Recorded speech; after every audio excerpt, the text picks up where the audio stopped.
सखिया मांगा वरदनमा तुलसी विराजेली आंगनवा हो। सखिया मांगा वरदनवा तुलसी विराजेली आंगनवा हो। सखिया मांगा वरदनवा धरिला तू न कर धनमा हो। सखिया मांगा वरदनमा धरिला तू न कधियानवा हो। सखिया मांगा वरदनवा तुलसी विराजेली आंगनवा हो। सखिया मांगा वरदनवा तुलसी विराजेली आंगनवा हो। सखिया मांगा वरदनवा तुलसी के पातिया विराजे मोरे हरि जी। तुलसी के पातिया विराजे मोरे हरि जी। विराजे मोरे हरि जी विराजे संग लक्ष्मी जी। विराजे संग हरि जी विराजे माँ लक्ष्मी जी। उनहु से मांगायन धनवा हो। सखिया मांगा वरदनवा उनहु से मांगायन धनवा हो।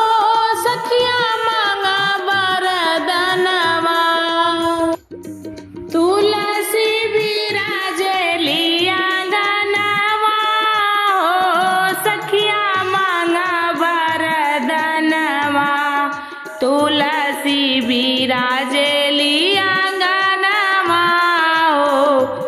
सखिया मांगा वरदनवा तुलसी विराजेली आंगनवा हो।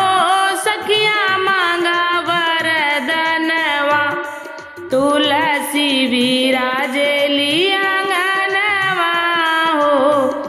सखिया मांगा वरदनवा धरिला तू न कर धनमा हो।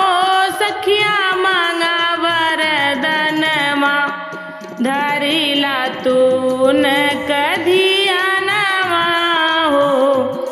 सखिया मांगा वरदनवा तुलसी विराजेली आंगनवा हो। सखिया मांगा वरदनवा तुलसी विराजेली आंगनवा हो।